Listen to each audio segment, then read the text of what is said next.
Hello, sippers. I'm Martia. I'm Demetrius. I'm Renee. And welcome to today's episode of Sip and Unwine True Crime Podcast. Hey, ladies. Hey, sippers. Hey guys. Hey, welcome back. Welcome back. Yeah, Welcome I'm excited to be back. Oh my goodness. Are y'all ready for tonight's episode, ladies? Girl, What are we Yes. getting into today? Listen, Ugh. this is a doozy, and I probably say that for every episode, but I mean, That's it gonna be our really thing. is. Doozy. It is. But before we get into it, let's talk about what we're drinking tonight. Tell us the name of it. Which one of y'all got the name of So this drink? it's your girl Renee, and I have the drink for this week, and it's called a Spice Apple Snaps Fizz. It sounds a lot more fancy or more ingredients than you need, but it's not that much. And we will post it on our Instagram page and our Facebook page. So head on over there if you want to get the recipe for this delicious drink. Oh, it's so good. And it's the perfect drink for the seasons. It changing up. is Yes. because it has a little bit of cinnamon in it, and I love cinnamon. Exactly. It reminds me of almost like a hot apple cider type of drink, but it's chilled with ice and it's got alcohol. So that's right up my alley. All right, ladies, we're going to get into this case. Sippers, today's case takes us back to the year 2009 and over to the town of Hillsborough County, Florida. And this is the disturbing case of Dorice Dee Dee Moore. The victim in this case is Abraham Lee Shakespeare. Abraham Lee Shakespeare was born on April 23rd, 1966. Abraham dropped out of school after around 7th grade, and as a result, he was labeled as being illiterate. During his adolescence, he had been in jail in the past after being convicted of several burglaries. And for employment, he worked at various labor pool jobs. Fast forward to November 15, 2006, and the Florida lottery winning ticket was worth $30 million, and it was sold at a store called Town Star Convenience in Frostproof, Florida. On November 15th, Abraham and one of his co-workers, Michael Ford, they were headed towards Miami when they stopped at that convenience store in Frostproof to buy cigarettes and some drinks. I know everybody buys cigarettes and drinks, but I don't know why that made me laugh knowing they stopped for cigarettes and drinks. Wait, one question before you. Now, where did they go now? Where was yes, this? ma'am. They were in Frostproof, Florida. Okay, that's where I'm headed. Okay. You're headed. All right. I know that's right. So Michael got out of the truck, and when he got out, he asked Abraham, did he want a soda? But Abraham told Michael, no, don't buy me no soda, but get me 2 lottery tickets. So Abraham said he paid Michael $2 for the tickets out of the $5 that he had on him that day. So basically, he almost gave him like the last bit of money he had in his pocket. Abraham did win the lottery, and he chose to receive a one-time lump sum, basically a cash payment of about $17 million before taxes. And that was over the 30 annual payments that would have totaled him $30 million. Good. So now when I saw this part, I was kind of thinking, man, would I have chosen that 17 million or would I have done the annual payments that totaled up? I would do $30 do the lump sum. You would do the lump sum? Yeah, I would lump just sum, because, lump yeah, sum. because I mean the annual payments. I'm just thinking, if you die, are they going to still pay you? Because that's 30 Is it gonna go to years somebody annually, and if you're already in your 40s, 50s, or 60s, not saying that 40 is old, but I'm just But speaking still, in general yeah. terms. That's till you. Let me do my money what what I want to do right. with it. Because I'm probably never gonna spend no whole $17 million anyway before I leave this earth. So yeah, I don't know. Now, if I had it, Lump child, I'd have fun with it though. What? Yeah, but you ain't gonna spend no 17 million, sis. I don't know. It'd be fun trying though. All right, but back to Abraham's. When Abraham won that money, he decided to move out of his working class neighborhood where he was living in Lakeland, Florida, and he eventually moved into a gated community. Meanwhile, after Abraham won that money, Michael was pissed. So Michael basically confronted Abraham, and he was demanding that Abraham give him a share of the winnings, and he said he wanted Abraham to give him no less than $1 million. Wait a minute.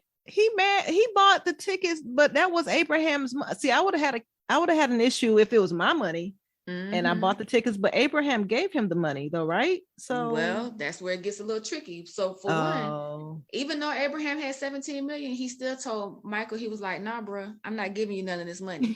But as a result, Michael said, well, I'm going to take you to court. Michael ended up telling the people in court that Abraham stole those 2 tickets from his wallet and that he had bought those tickets with his own money. Yeah, pretty crazy. Oh, hell. Wow. Yeah. So while he was sitting up there lying to the jury must have got those lying vibes, because on October 19, 2007, the jury just took about an hour to basically say, no, Abraham did not steal from you, and you're going to lose this case. Yeah. So Abraham started buying up different things. He got a $1 million home. He purchased a Nissan Altima. He even bought a Rolex from the local pawn shop. And I must say, I respect Abraham's, money saving mindset that he had when he got that 17 million. Because I know, I can tell you right now, I would not be buying a Nissan Altima, and my Rolex would be brand new if I bought one. You wouldn't do the Nissan Altima. No. Well, I'm very frugal, so I would probably be, doing what he did with the money, so I won't look like I have money. Oh my gosh. I guess, but yeah, my Rolex would be brand new though. Yeah, I'm gonna tell you what, if I had 17 million, you wouldn't catch me in no pawn shop anywhere. It's like me going to the Goodwill to get something good. No. I don't know. That's how rich people stay rich though. I'd be new rich. It's different. Yeah, new money is different from old money. I mean, even though Abraham, this was new money for him too, but he wasn't playing the radio with that, buying out all this fancy stuff or whatever, I guess. Okay, I'm gonna get back to the story, but can you imagine pulling up to $1 million house in a Nissan Altima though? Yes. I mean, oh, you can't. Okay, I can't. I will probably do a Civic. Oh, girl, no, you wouldn't. Be quiet. I ain't even lying. I would, like a souped up, them sports package. You would not downsize and get you a Civic. I would. Do you see what them payments are gonna be a month? Girl, you ain't having no payments. On no damn Civic. I would. I gotta act like you would not have those. You would not go to no bank for a loan. Can we get a low percentage rate? Why would you pay interest on? Girl, be quiet. I wouldn't do that. No, you wouldn't. I'm trying to tell you. So you have $17 million in the bank, and then you're gonna go to the bank no and say, "Can you loan me some money?" Yep, I'm gonna go act like I ain't got a dime. She is putting on for the zippers. Yes, I ain't even trying to hear that. Exactly. She'll probably be the most ignorant one. Exactly. Whatever she buys. Right. I'm going to Goodwill and everything. She gonna come around with some old Lamborghini. Exactly. For one, she probably gonna go missing for a couple of months. I'm gonna be at Goodwill like this is $3. That's true. Mm-hmm. You would go missing first. Demetrius would go missing. She'd go missing for a while. We wouldn't hear from her for a while. She's gonna be traveling these different islands and whatnot. But anyway, oh man, I done got all the way off track. This $1 million house in Nissan Altima just really threw me off. But, that combo. I'm sorry.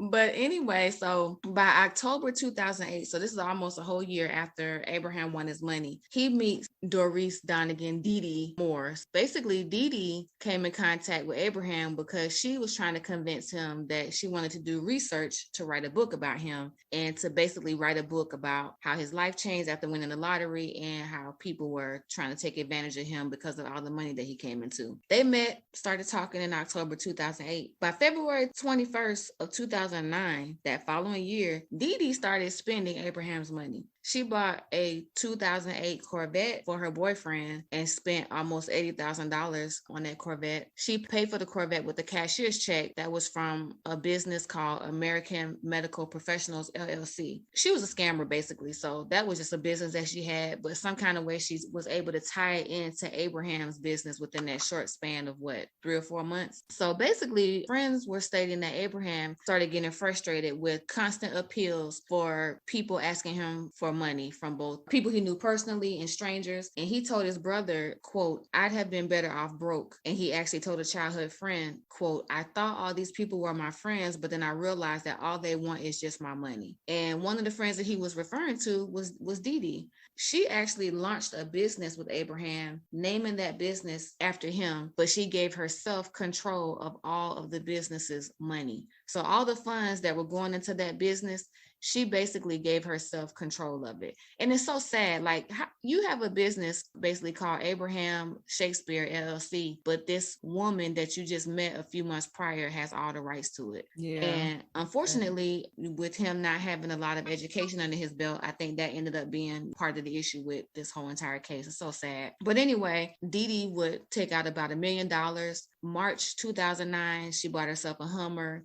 She bought a lavish, nice truck. She went on this nice, fancy, she went on this nice, fancy vacation. And later on, whenever questions came up, when people were asking her about that money, she later would claim that the money was actually a gift from Abraham, which we know it wasn't. So by 2009, this is probably almost like 18 months after he won the lottery. By 2009, in April, Abraham was last seen in the Lakeland, Florida area. And April 6th was probably the last day that detectives say that Abraham used his cell phone. Fast forward to November of 2009, Abraham's family reported him missing, and they stated they had not seen him since April of that same year. Family and friends had originally hoped that Abraham had maybe taken his money and was living off on the beach in the Caribbean, but that ended up not being the case. Soon after Abraham disappeared, Dee Dee, who was actually living in Abraham's house, she was using Abraham's cell phone. She was sending text messages to his friends and relatives. She was basically acting as if she was Abraham. She would text certain messages to certain people, but the suspicion started happening because those recipients of those messages basically were saying, this does not sound like Abraham, because Abraham was illiterate. And they said when people were texting Abraham's phone back, starting to ask questions, Dee Dee didn't have any response, and she didn't have any answers to those same questions. So during the same time that Dee Dee was busy trying to make it look like Abraham was still alive, she was also on the back end trying to find a person who would take the blame for Abraham turning up missing. And she was trying to pay someone $50,000 to take the blame for him being missing and acting like they killed Abraham. Somehow, as the investigators were looking into Dee Dee's history with Abraham, property records showed that not only did Dee Dee have control of Abraham's finances, but a company, like I mentioned, American Medical Professionals, they had purchased Abraham's house. Dee Dee told investigators, isn't that crazy? She took over all of this man's finances and assets. She told investigators that she paid Abraham $655,000 for his home, and she also took in $185,000 for some loans that were actually worth a little bit more, which people owed him. So she basically said she took in his house, but she also just took over the loans that he gave out to people. But there was no evidence showing that she had paid Abraham anything. Dee Dee also, on the back end, like I said, investigators are looking at her, but she's still trying to figure out how to cover her tracks. So she was offering the mother of one of his sons, she offered that woman a $200,000 home if the woman would lie to detectives and tell them that she had recently seen Abraham after months went by of no one seeing him. She also paid a relative $5,000 to send his mother a birthday card, but acting like it was from Abraham. And that relative did that. That relative, I think it was August of 2000. Yeah, I think it was August of 2009. Mm-hmm.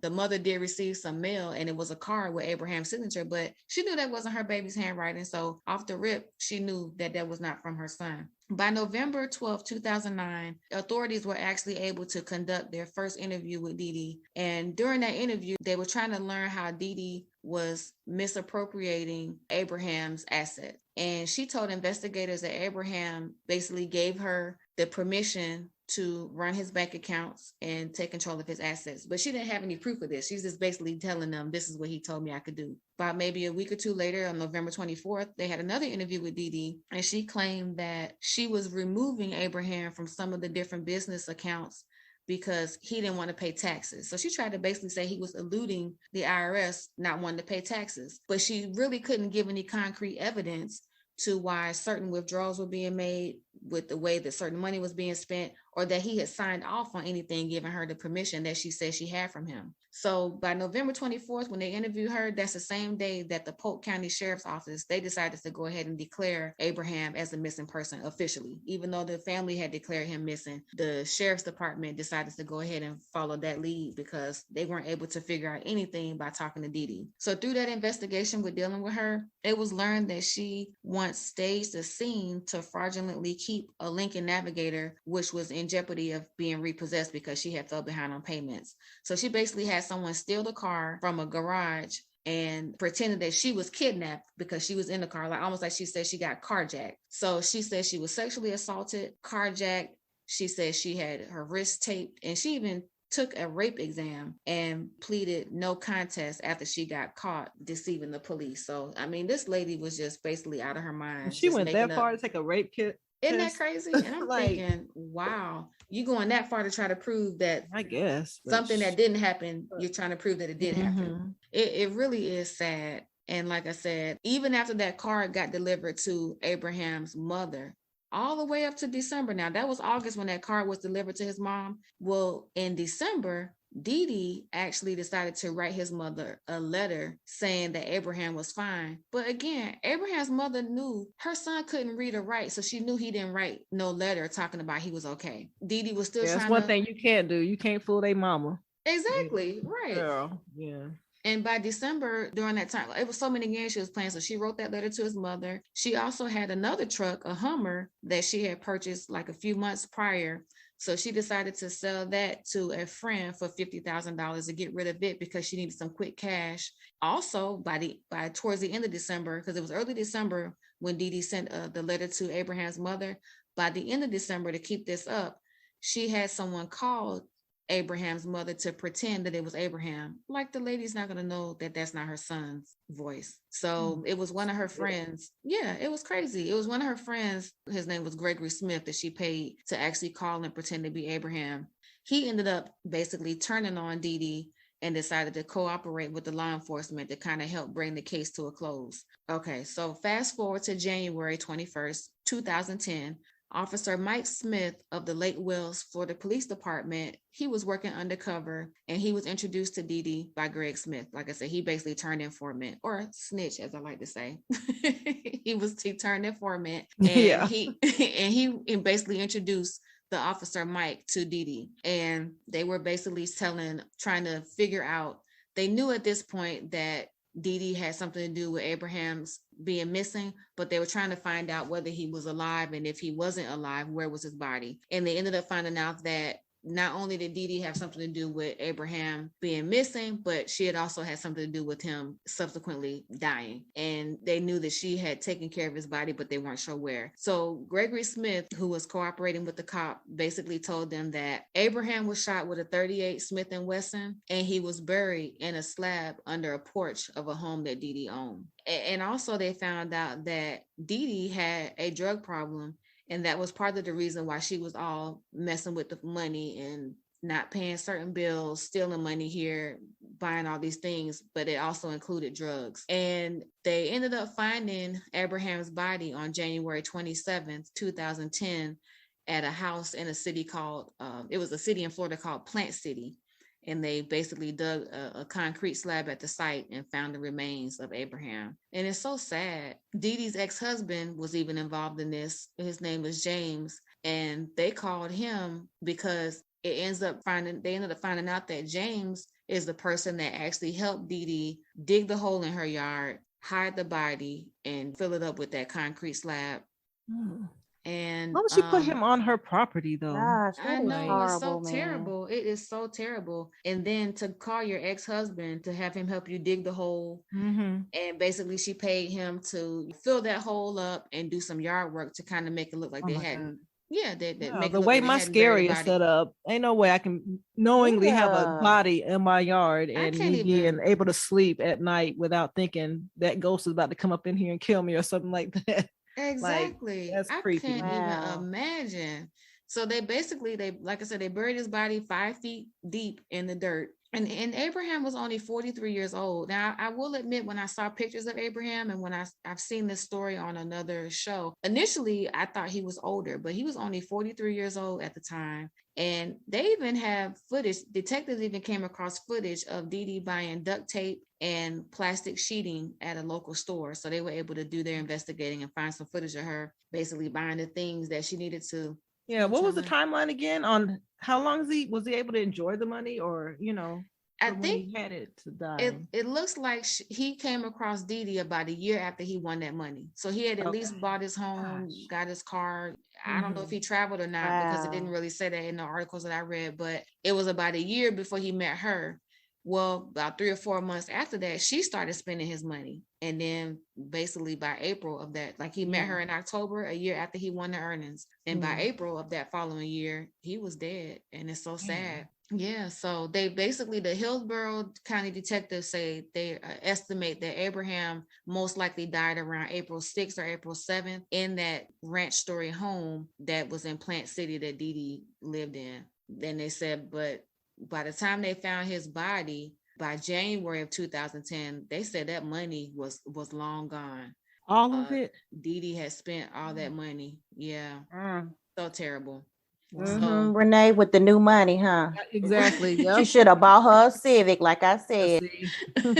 not a Civic, sis. Look, I'm against the Civic now. At least get the it's the Accord. And not that we ain't saying something wrong with the Civic. Yeah, for y'all we're out not there saying who that. ride Civics, 'cause I had a Civic That's back right. in the day Ain't nothing too. wrong with no Civic. But they very efficient. But I'm just saying, if you got the Very lottery, efficient. you hit the lottery, would you still be riding that Civic? But I, you know, all jokes aside, though, hold on.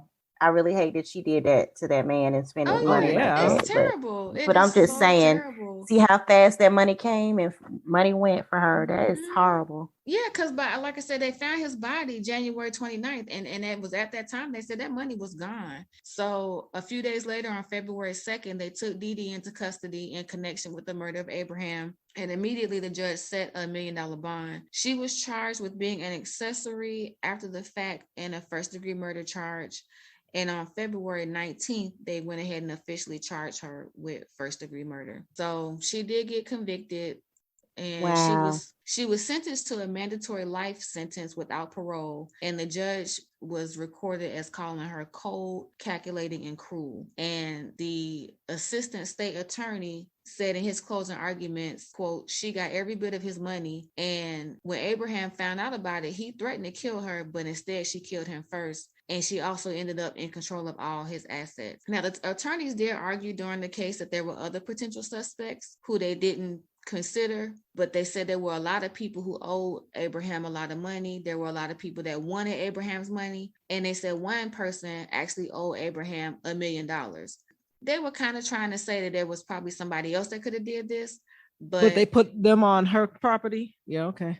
Right. So that's what I was thinking. But all the evidence leads to her. And that's why the police said they focused on her and they didn't even consider other people. And I feel like they made the right decision because nobody else is not going to come over to her house, like you say, and bury his body under her house. Dig a 5 foot, like, and nobody knows that someone's digging a 5 foot hole in your house, at your house. Yeah. Terrible. So this case, like I said, it ended up closing back in 2010 with her being arrested. And so at that time, she was 40 years old. And she was trying to get a lesser charge, but the judge basically said, quote, that she was the most manipulative person that he had ever seen. And she was sentenced to not only that mandatory life sentence, but she also received an additional 25 years for using a gun in the commission of a felony. So, I mean, she was cold-blooded. She tried to get a lesser sentence. Do you really think you deserve that? She tried to get a lesser sentence. That is so crazy, though. That is horrible. It is terrible. Whew, yeah, that was a doozy. And it's so many other elements to this case, but I didn't want to spend too much time on the case. This episode I know was featured on that lottery winning show. I can't remember what the title of the show is called, but it's been on some other true crime shows as well. But it's time to close the book on Dee Dee. I mean, this evil chick, my goodness. Yeah, she didn't need no parole. She didn't need nothing. Nothing at all. She deserves to be where she is. And I feel so bad for Abraham's family. And even Abraham. I mean, it seemed like he was a nice person with a big heart. And he won that money. And who would have ever thought that someone would have came into his life and took advantage of him like that? That's a sick mind to think about. I'm going to come in here and just turn this man's world upside down because he has some money that I want. That's crazy. And no one will notice that he's gone. Basically. Absolutely terrible. Yeah. It sucks that he was able to be manipulated like that. Yeah, it by does. her and taken advantage of. It really does. I mean, because it seems like she could have did all this stuff that she was still doing because she was already doing it while he was alive, that she didn't have to kill him in order, you know, like, because she was already stealing from him. I guess maybe once he figured it out for real, you know, then she had to do something else about it. But it just, I don't know, it just seems like one step too far that you'd really risk going to jail for, like, you're in jail forever now. Exactly. For that, you know, and what do you have to show for it? Like, really? Nothing. Yeah, you was able to go spend some money, but you don't have any of those items. It doesn't even matter at this point. You know, all material stuff. And she got, what was it, a Lincoln Do they even sell those anymore? I mean, like it's just. Yeah, that's. They might still sell them. I just haven't seen one in I don't know how long. Like it a is Leaky kinda, Navigator. Right. It is kind of funny the things that they did spend their money It's just on. Stupid. Yeah. It's crazy. Girl, that greed is their life up for that. Greed is hard, man. It is hard. It's hard. It obviously makes people do some evil things, man. Obviously. And we've covered a couple of those cases, so we know. Exactly. All right. So we're going to close the book on this evil lady, Miss Dee Dee Moore. We're done with her. Stay in jail forever. Exactly. All right, ladies. So moving on, I want to go ahead and talk about a missing persons case that I have here. Tonight's missing person that we're going to focus on, her name is Brittany Palmer, and she went missing back in 2020. Just a little backstory. This is actually an article from a website called ourblackgirls.com. And I'm just going to read the article. It's kind of short, so I'll read the article. Just over 6 years ago, and that's dated back from 2020, Brittany Palmer was involved in a car accident. She suffered a traumatic brain injury, and as a result, Brittany did walk with a limp, and she used either a cane or a walker. That injury did not stop Brittany from continuing to live as normal of a life as possible. But in August 2020, the unthinkable occurred. It was on August 22nd that the 23-year-old Brittany Palmer was reportedly at her friend's mother's home in her hometown of Jacksonville, Florida, but somewhere during her travels, Brittany disappeared. According to several news outlets, Brittany Palmer was in the area of Baldwin Street and Barber Street visiting a friend, and she reached out to her mother during that time. Her mother said, quote, "When I spoke to her that day, I already knew what was wrong with her." And her mother also said, quote, "It was about an incident dealing with money, and she received that money, but someone took it from her." Brittany's mother said she told Brittany to call her back, and she never spoke with her daughter again. So a day later, at about 3 a.m., Brittany's mother received a phone call from Brittany's phone. When she called the number back, it wasn't her daughter who picked up. Brittany's mother said a strange woman answered the phone and told the mother that she had purchased the phone from someone. Brittany's mother told reporters that her daughter got herself caught up in the wrong crowd who may have been targeting Brittany over her money. Brittany has a twin sister named Brianna, and she described Brittany as a person who gave people too many second chances. Brittany Palmer reportedly had a rift with some of her friends who she believed stole money from her, but details about the accusations have not been explained in reports in any details, so it's unclear if authorities believe that information is connected to her case. Family and friends say that Brittany was the type of person to give the benefit of the doubt, and even though she was angry about money, she was very trusting, and she would have still trusted the people even if she thought they did something. So Brittany's mother has made a plea ever since August 2020, basically saying if anyone has Brittany, please let her go, or let her make a phone call, or drop her off at the hospital, but just at least let her go and come home. At the time of Brittany's disappearance, Brittany Palmer stood 5 feet 1 inches tall and weighed 120 pounds. She had black and dark brown hair with blonde and gold tips and brown eyes. Both of her ears are pierced, and she has several tattoos, including pink flowers, a butterfly on her upper arm, and the word loyal on her chest. She also has paw prints tattooed on her thigh, and she's got a few other tattoos on her forearm and her wrist. Brittany was last seen wearing a burgundy top with gray pants. Anyone with information about this case is urged to contact the Jacksonville Police Department or Crime Stoppers at 1-866-845-TIPS. And you can remain anonymous if you do call in and you have any information. So ladies, that is the disturbing missing persons case of Brittany Palmer. And I hope that her family sees her again soon and that she returns home safely. Yeah, and I hope that her family gets some kind of answers as to what happened to her. She's a very beautiful girl. I'll post her pictures and information about this case on our Instagram, Facebook, and Twitter pages. Mm-hmm. So yeah, this is sad. Yeah. Especially when they feel like you went away with some friends and you never made it home. Yeah. So, and there's not many statements here from her friends as to what they think may have happened. So, all right, ladies, on a lighter note, before we end our episode this evening, I kind of don't know what to call this because I feel like it's a take another sip, but I also feel like it's a messy wind down. Are you doing a Demetrius? Am I? Okay. Are you doing a You know what I'm saying? I mean, because I feel like it's more of a take another sip. It's messy now, and I know y'all have heard about this. How about let's name it a messy sip? A messy. Okay, that's a good one because. But I was getting ready to say instead of taking a sip, I really wanted to just pop open a bottle, like a whole bottle. Oh wow. Yeah. Okay. Okay, so that's our messy wind down. Let's wind it down. Okay. What you got? Let's do All this. right. So I'm not going to read the title of the article. I'm just going to just jump into the article. Oh gosh. There's a million. This seems like a setup. It is a setup. Okay. No, I just know that y'all have heard it. This was big news probably about a week ago. And by the time this episode goes up, it'll probably be about a month old. But there was videos, comments all over Black Twitter and everything. So okay. Here goes. A 61-year-old Florida man is wait a minute. Florida is like the common denominator for all these cases tonight. And I didn't even realize that. Did you intentionally do that? I did not. That's what I'm saying. I didn't realize it. Was that intentional? It wasn't.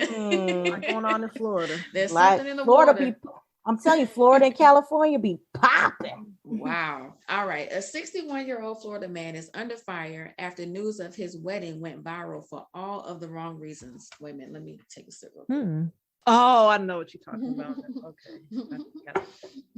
Oh, wow. You finna make this real messy. Michael Hoggabook, I don't know how to pronounce his last name. I'm not even going to try to break it down, but Michael is being labeled as a predator after he was accused of marrying Deja Hoggabook as soon as she turned 18. Deja is also Michael's goddaughter, and the two shared family history prior to their controversial nuptials. Word of the union surfaced online through a tweet claiming that Michael started dating Deja after he dated her mother, Davina, first. Ooh, child. So this is a quote. Someone said, "You guys, this girl is 18 and she just married her godfather who used to date her mom. He's 46 or 47," the tweet read. "They have a 2-year-old daughter and he has 3 other kids. He's been dating and grooming her since she was 14. I'm sick to my stomach." Now, mind you, all the articles, I'm talking about every last one of these articles I Googled say this is a 61-year-old Florida man. But I was just about to say 61 and 46, 47. Exactly. So kind of but all of the reports say he's 61. So here's the thing. While the tweet and lots of other tweets claim that Michael was in his 40s, other online claims say that a document from Michael's 2014 arrest shows that at the time in 2014, he was 54. So if you do the math, that means he's 61 now. Okay. Man, that's it. I gotta say, he did make a video. He confessed that was his real age. 61. Yeah. Okay. And they say I saw Avina. Is that Davina? I seen the mother's video. I didn't. Oh my gosh! I heard a clip of it. I didn't see it. I just heard it on. It was something I was listening to. I think I was like in the store and I had my earpods on. But you were bold to touch that topic. And I was just like, oh my God, this poor baby. Like, right. But she doesn't see anything wrong. She made her video too. And her rebuttal to the mother. Well, first the video that she put out, initially was just like, wow. And when the mother chimed in, I was like, oh my God. I didn't see that part with the mother chiming in. Yes. We're not holding back. Like, this is your child and you're just talking so reckless about your child. Yeah. So, okay. So let me get back to the article. Okay. So I don't know if you all, because like I said, I knew y'all had heard about this story because everybody talked about it.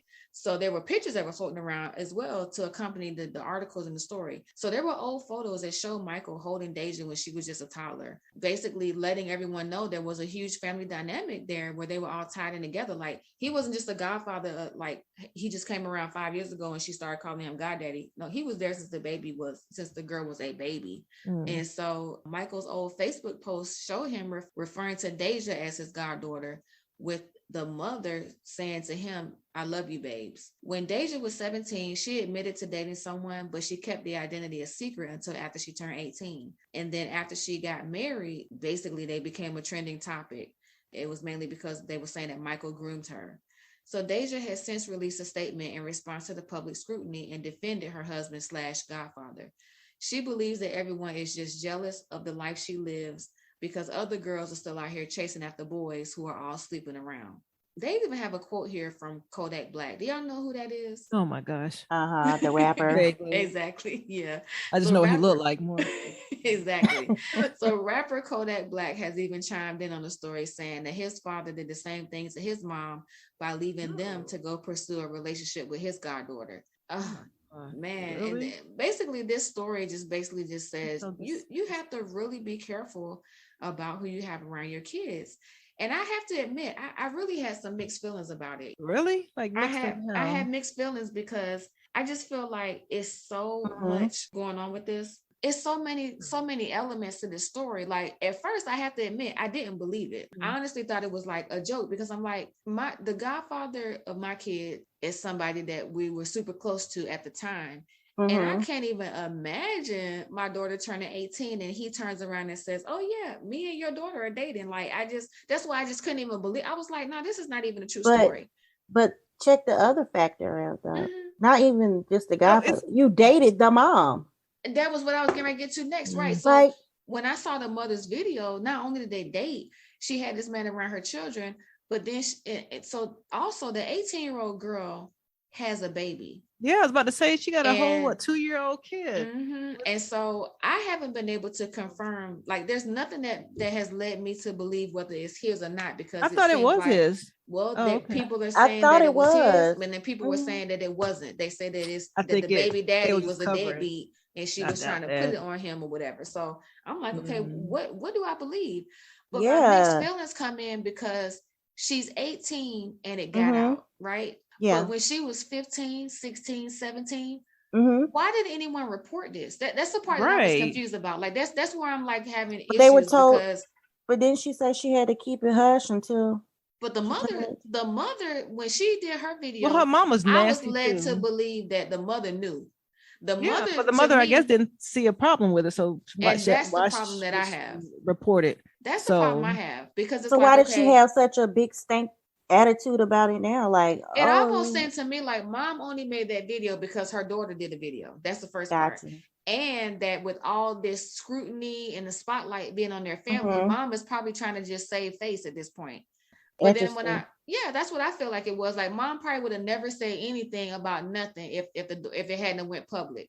So that was the problem I had. Like, I feel like in this case, especially working with kids a little bit more, I just feel like someone failed this 18-year-old. Oh, yeah. And so she is so brainwashed that she thinks there's nothing wrong with this. Now, I know that there was a song, "Age Ain't Nothing But a Number." And that's fine if you want to believe that. Yeah, once you're grown. But for me, even at this age, I'm still looking sideways. Like, I feel uncomfortable when age gaps start to go past that 10 to 15 year mark. Like when you're over 10 to 15 years older than the person, I kind of be wondering, like, what do y'all have in common? You know what I'm saying? Like if it's a female or a male that's like 60 years old, you with an 18-year-old, like that to me is weird. And I don't even like talking about what other people are doing that don't affect me. I really don't. But in this case, because the situation seemed like it started before she was an 18-year-old, I feel like it's inappropriate. And we can legally say it was inappropriate if he was truly messing with her at 15, 16, 17 years old. So that's the only reason why I'm speaking on it, because I do not like speaking on things that don't have nothing to do with me. Yeah. But that kind of makes me think about the fact that how do you even make a move on your goddaughter? I'm not saying because you're molesting her, because it's exactly. I mean, it happened way before the pregnancy, I'm believing, you know, like it way before all that. And it's disgusting. Right. Like, yeah, he should be in jail because they need to go back, and if they can prove, they need to have that paternity test on that little child. And if that child comes out to be his, you know, after they got proof, then he needs to go to jail. Exactly. You know, it don't matter who says what. It's just like, no, you broke the law. It doesn't matter if the mother is okay with it or the kid or the dog, you know, the 18-year-old. Straight up pedophile. But yeah, so anyway, my thing is, that's just, I ain't gonna say it broke my heart because I don't know them, but it definitely made me sad because I just feel like the people around this young lady, they actually feel her. It made me sad at listening to her speak and, you know, how she was talking and what she was saying and what she like, I'm just like, I mean, I don't even know if she believes it or not. And she's just saying it because, you know, that's just what you say. And, you know, you kind of believe it in what you think, you know, because you don't know. I think he groomed her to. Oh, yeah. No little young guy gonna take care of you like I will. You know what I'm saying? You know how you can manipulate? Yeah. I And mean, I'm because if just they like, like met and she was 18 and they got married, and I wouldn't even care. Like, I don't care about the age of whatever. If that's what y'all do, whatever. But the fact that it wasn't like right after she turned 18, like the day after, two or something like it that. was something like Close. that. And that's what I was just saying. Like, I So it's just normally like, wouldn't even speak on somebody else's stuff that don't have nothing to do with me. But this bothers me because she was obviously a minor when he started dating her. Yeah. And I just can't even, I don't Hopefully know. it gets into the eyes of, the authorities somehow, and they can kind of investigate this just to see about, I mean, because the only way that they can kind of prove it is with that child and seeing, doing the DNA test on him. Because I mean, it looks like she probably wouldn't say, well, yeah, we was. And check it out, they are married. So really, can they touch him now? Yes. Yeah. Right. Oh, they can. Oh, okay. Can't they? Just because they got I don't married know. now? I don't know. Right? Yeah, I didn't think so. I don't know though. I didn't. I don't Because know. you marry your the molester marries you. That means that he's off the hook. I don't know. I mean, but it's like now she's a consenting adult. So right I don't now, know. but when he did it, it was. I get what you're saying, but I think somebody has to bring a charge up. So they may do the paternity test and see that the kid is his, but then they have to actually do the motion. Somebody has to say they're going to file a charge against him. Yeah. She's probably not going to do it. Like so the authorities would have to do it. Exactly. Yeah, that's what I'm saying. Yeah, because that's what I'm saying. That I wouldn't expect them to do it. Like I know she. It just make you wonder how many more females are. Yeah, like that's so nasty. It is. Yeah. So. Yeah, and I said this story probably came out last week, but anyway, it probably was 2 weeks ago. But whenever it was, I knew, even if it was next year before I filmed my next episode, I knew I had to bring this to the table because we all have kids, we all have a daughter, and I know I thought about mine because I thought about my daughter and the godfather that we chose for her. But the sickening part was he held her as a baby. If that's the picture, and now you're married, I just. And how where are we going? Where are we going with this? Like, yeah. Like you tell your kids how we met. Oh, he was my godfather. Like, no, that's not okay. Yeah. And it's like I said, for me, I'm thinking about the man. Like, how are you looking at somebody so young? And as my mind is just off somewhere else. But it's like, and I've seen cases where, not to cut you off, but if they're married now while she's 18, were you touching her as a kid? Or looking at her body change as she went through puberty. Like, that's where my mind went. Like, I'll already be kind of like side-eyeing some of these older men when they look too hard at young girls at the grocery store or when we're out. So it's like, but you are right here in her face every day watching her grow up. Yeah. And it's like, okay, at what point did that turn sexual in your head? Why they trying? And I don't know if you saw the video that he did, because he was like, y'all are jealous of us. I take care of her. Like I couldn't, I'm like, you old. Like, even if whether he's 60 something or 40 something, you too old to be talking about somebody is jealous of you because you done married somebody that's 18 years old. Oh, that's crazy. But yeah, I had to bring that to the table, ladies. That one was just like, wow. Absolutely ridiculous. But I'm gonna need y'all to get out that group chat and get back over here to this discussion. I know, right? But I'm gonna need y'all to get out that group chat and get back over here. I'm listening. I ain't wrote nothing else. I'm listening. You wrote a whole bunch though. I just want to say. No, I did. All I did was ha ha ha. What'd you do? No, you did. You said LOL. I want to know too. And she did like 5 of the laughing emojis. And then she came back and said some more and laughed some more. I'm gonna have to put the bucket in the middle of the table next time we do this recording. No, right? Y'all put y'all phones up. You're not talking. You wrote a whole paper. Oh my.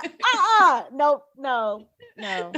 She said a whole paper. Wait, she was like, click. She's like, oh, sorry, that's my computer. And then she was sipping her tea. I was like, oh my God. I was not. I was not sipping in your damn story, yes, was I? But guess what I found out? I found out how to take that man. Out. She does have her nerve to say that while she was typing in the background. I'm gonna have to collect y'all phones. All right, sippers. That's the end of our Spill the Wine / messy wine down segment for tonight. Messy. Oh, that was messy. Oh, that's beyond messy. Please research on your own though. Messy slash illegal. And let us know in the comments how you feel Right. about that situation. Exactly. Let us know, sippers. Yeah, And let us know. if you all have anything that you want us to discuss on the show, whether it's a taking of the sip, a spill the wine, a missy wine down, any of those things, you can feel free to email us at sipnunwine@gmail.com. Yes. Or you can DM us at any of our platforms from Instagram, Twitter, Facebook, and we'll respond to you. All of your submissions will be anonymous. And ladies, it is the end of our episode. Is it the end of No. Yes, I can't believe it. Like every time we get to the end, I'm always like, oh man, it's like, the oh, end. dang. That Yeah. time went by so fast. But I had a good time as usual. It's always a fun time with you ladies. Yes. Podcast episodes. So Good sippers, one. please make sure you are. So this is like our Florida edition. Huh? Exactly. Oh, yeah, that was Florida. bizarre. Yeah, that was just real and bizarre. I promise y'all, I did not pay no attention to where these stories were coming from. But yeah, Florida was the theme for the night. So sippers, make sure you're following our Instagram page, our Facebook page, our Twitter page. We post every single Tuesday. It's called True Crime Tuesday. So make sure you're following us so you can get the notifications when a new episode is uploaded. Make sure you tell all your friends and your family about us because we on the move. We cranking out episodes every week with no breaks for y'all. Exactly. Yeah. So share. Share and hit like and subscribe. All of that. Thank you. Good night, ladies. Bye, sippers. All right. Bye, sippers. All right, ladies. Bye.